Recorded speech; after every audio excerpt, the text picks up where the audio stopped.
really wanted to dig into this book, hug her, cry, and then like go just like sit down somewhere. Hello, it's your grandma. Your grandma's back. I was here popping in. I'm back. Saying that like I was actually somewhere. Genuinely just had a lot going on. Was feeling more down than usual. Not fun, not cute. And yeah, just recently was like, you know what? We're gonna do it anyway. We're gonna suck it up and we're gonna do it anyway. So thanks for watching already. Be sure to like, comment, subscribe, all those juicy things that you wanna do. Yeah, this video is just gonna be about some of my recent reads of the books that I've read so far this year. I have my laptop on my lap. I have my Goodreads open. So far I've read 1, 2, 3, 4, 5, 6, 7, 8, 9, 10, 11, 12 books this year. I put it on my Goodreads to read 20 books. Technically I'm 1 behind schedule, but we will come back to that. I'm listening to literally like 3 audiobooks. I feel so proud of myself because literally, I think last year I read 4 books. But I bought so many and wanted to read so much more, and just found myself reading a lot of like articles, listening to a lot of podcasts. Like it definitely was not my reading year. So this year I really wanted to challenge myself because I love reading so much to read more books in general. So I put 20 on my list, but hopefully I read even more than that. I think audiobooks have made such a big difference in terms of just the amount that I've been able to read so far, and just a new way to enjoy books. I think I definitely got like burnt out just trying to set these goals and accomplish them, and then just genuinely not really wanting to open a book as much as I could. So I definitely prioritized reading just more exciting, or books that I found to be exciting, to kind of be my way back into reading, or to read my way back, if you will, which has been great. So for me, that was definitely romance book. I think romance, but just because romance was kind of just more lighthearted, could be lighthearted, and just something that just felt like a very quick, easy like thing to get into. So I think that that definitely makes a difference. And if you're struggling with reading and getting into reading more, I think that I just noticed that like I was making myself read things that I didn't really like and that I wasn't really interested in and didn't actually care to read. So, which I think it was just because there's all these different books going around. There's always books that people recommend, and not all those books are gonna be your cup of tea. That's not, like, you don't wanna read every book already. Like, you're not gonna wanna read everything that's already out there. So I think just really being honest with myself about what I'm in the mood for, what books I like reading, those writing styles that I like, have definitely made a big difference in the way at which I'm approaching reading and able to read more books. Getting into the books, so my most recent book that I read was Somebody's Daughter by Ashley Ford. So Ashley Ford, I've heard tons about and learned about, I think, when I was in college, through I think randomly I had read like an article that she had written, and then randomly she just like kept popping up. So she's kind of been around, and I've like listened to a ton of podcasts with her. It came out in June of 2021, last year. And I think it's been on my list since it came out, since last year. But again, we're not rushing. We're taking our time. We're gonna get there when we get there, okay? Thanks. My goodness, was it worth the wait. It is such a beautiful book. Very, like, I don't know, heartwarming, like fulfilling. I feel like all I have are buzzwords, but it genuinely like was just such a good book. Like, I feel like even if you haven't gone through, even if you're not a Black woman, even if you didn't grow up like having a tough relationship with your mother or having family related trauma, that you definitely will have a moment in this book where you are feeling very self-reflective, very like you're there with her. Like, I don't know, there's just like a sort of intimacy and vulnerability that this book offered to me that I think was pretty just like amazing and unexpected. And I've never read a lot of memoirs, so I didn't really know what to expect in that regard. So I just highly recommend it. It's a very beautiful book. It's very personal. It's a very strong story. It was definitely one of my favorite books that I've read so far this year. I did listen to the audiobook for it, and I think it is one of those books that I want to go back and buy it, eventually read it again. Her growing up experience was somewhat similar to mine, just in terms of the way that she viewed herself and is dealing with that process now as an adult. So I genuinely think that it is like one of the most connected books, as in like connected me to myself more, that I've ever read. So hyping it up, it's worth the hype. Go read the book. Sorry. Second to last book that I read was The Subtle Art of Not Giving a counterintuitive approach to living a good life. I gave this book 3 out of 5 stars, which let me go back and say also I gave Ashley C. Ford's book 5 out of 5 stars. Again, highly recommend. Now, this next one, 3 out of 5 stars. It was not for me. You know what I mean? Like, it was genuinely just like, as I started it, and I just finished it because I like had started it and it was just like, you know, it's only like it was a 4-hour audiobook or something. And I was just like, kept thinking that it was gonna get better or get like hit different points, or, you know, it just was very like kitsch. Like, it was giving like been there, done that. I see Instagram when people are talking about these positive, like, just do it, like literally Nike. Like, I was like, I get it. Like, yeah, sure.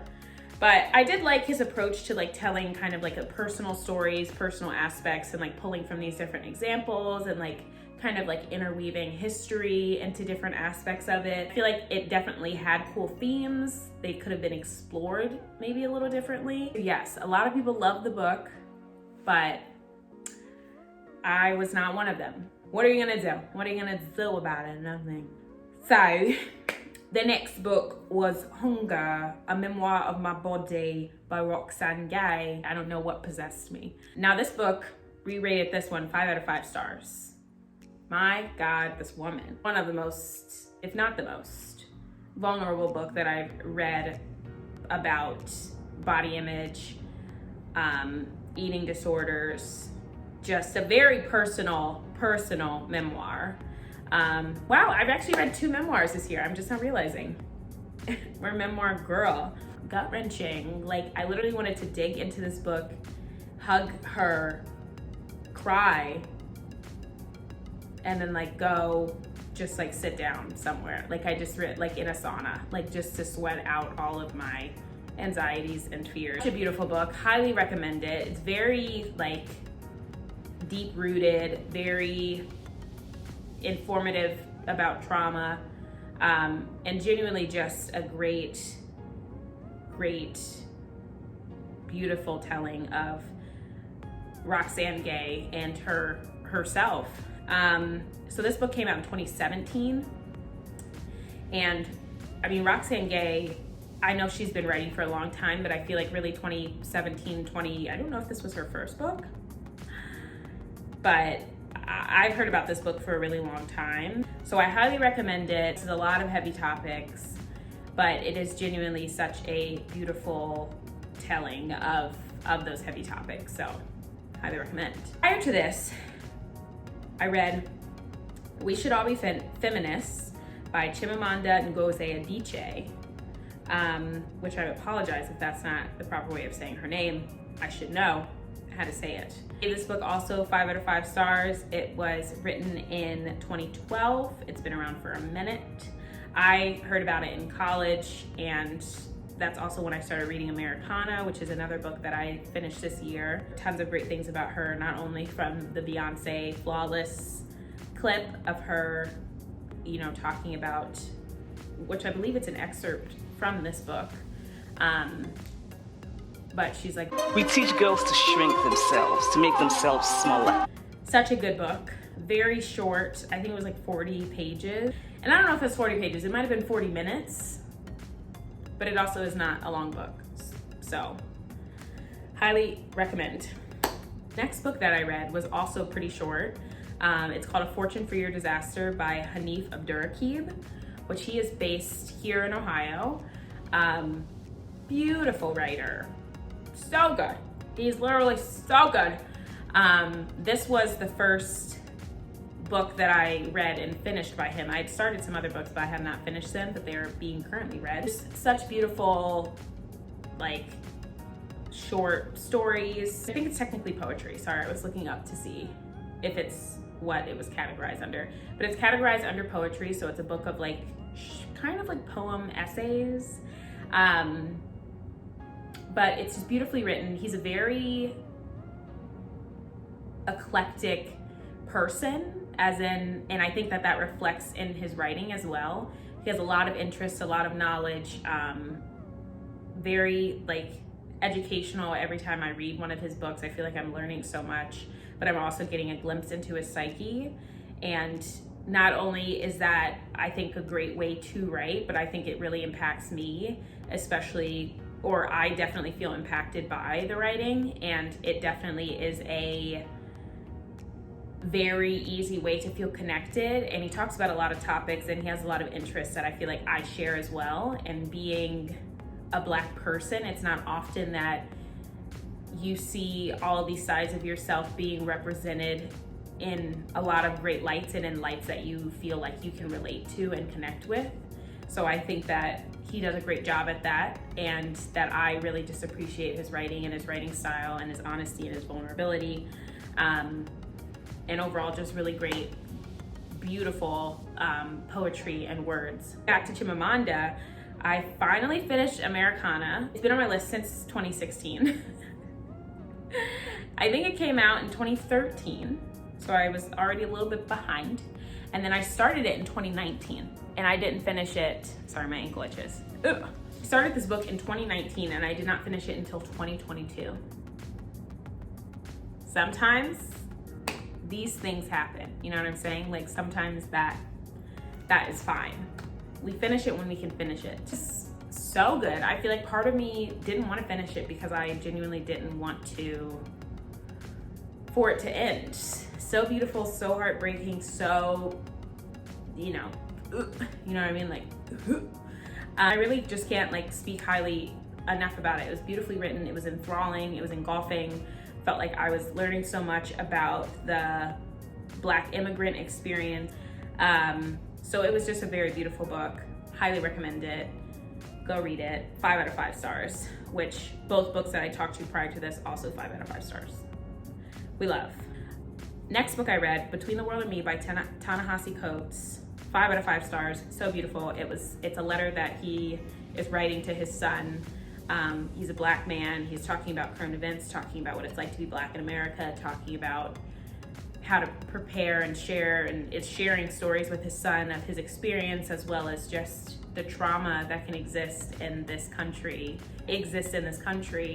and that you are carrying with you from generation to generation, as well as a certain knowledge and expertise and way of being and joy that you can have amidst it. And I found it to be very educational as someone who is gonna have Black children and who is Black herself, shocker, and just genuinely such a beautiful, beautiful book. I feel like every book I've been talking about is beautiful, other than The Subtle Art of Not, because shouldn't have, you know? So good, 5 out of 5 stars. It's been on my list for such a long time, and again, highly recommend that. Next book, which I'm gonna group into one, is the Brown Sisters trilogy by Talia Hibbert. Girl, I love this trilogy so much. It's the first trilogy that I've ever read, and it's the first like romance books that I've actually read. Twilight we started, never finished it. Back in high school, not recently. But also, don't judge me if it was recent. Maybe I'm gonna read Twilight, you know what I mean? But Twilight, 50 Shades, like I missed all these waves of hopping on the romance, and like just am now recently getting into it. But literally so good, so spicy. So I was literally reading like reading like this. Like this. Because I literally thought that people could see the sexy must coming from the book. Pun intended. And it was just me. And I was here for all of that mother freaking tea. I was here for all that sexy, sexy stuff. It was so good. Not just because it was sexy, it was actually very interesting and very entertaining. And it literally felt like I was watching a show, but like reading it. And I think that these are the first books that I've ever read that felt like that, to where it was just like, I'm in this moment, I'm watching these people. And the character development, the character, like the plot lines were all just very interesting, very cute, like genuinely just like such feel good, like little books. So I highly recommend. I gave each of them 5 out of 5 stars. Again, there's 3. I totally did not take long to read them at all. I read 2 of them, and I listened to the last one on an audiobook. Definitely recommend reading over the audiobook. The person I was reading on mine, she did the male and the female voice, and shit had me, I was like, this is hard to take it serious. I found myself chuckling so much more than I probably needed to. Back to her, she worked hard for that, and she was on that. So mad respect. So 2 more books. Second to last one, or second to first one technically, I went backwards, that I read was Kink Stories. And it was stories that a slew of authors, which the year prior, the last book that I read last year was In a Dream House by Carmen Maria Machado. So I went on a deep dive, just like really trying to find her books. And she's one of the authors that wrote a story for this book, but it's an anthology of literary short fiction exploring love, desire, BDSM, and interests across the sexual spectrum. And it just has like a slew of, authors and people that submitted things to it. It was some stories in it that I was like, this is kind of steamy. This is kind of a lot, but I actually didn't end up reading all of the stories in it. Like, I did start all of them and I read most of them, but I did not finish some of them just because it was just like not hitting, and I couldn't force myself to read it. Like, again, this was like at the beginning of my reading kick in too, and I was not in a headspace to where I was just like, get through it anyway. I read literally probably 94%, and I'm not gonna go back and read it, so I just like counted it as read. I got a 5 stars. Like, it was very like kind of seamy, a very like fun way to like learn. But there were just some writing styles that I was like, is this it? Like, I didn't mind, like I enjoyed, the exploration of sexuality that the book offered, but the writing styles I think is really what caught me up and why I wasn't able to do it. But definitely, I mean, recommend it if you're like looking to mix up like your reading style and looking to mix up like what you're reading about, because it was very good for that. Then the first book that I read this year was Steal Like an Artist by Austin Kleon, which my boyfriend actually has that whole collection of books. My boyfriend's an artist. Shout out to Booby. But yeah, so he's had these like laying around, and I was kind of like in a funk, with my small business and feeling creative and feeling burnt out. And he recommended that book to me, as well as the other 2, which the other 2 are just still on my shelf. I just need to make some time to read them. I've just been kind of skimming, but it definitely, I feel like, was the book that I needed to kick the year off. I read it in January, and it gave me that boost and that refreshing feeling that I needed.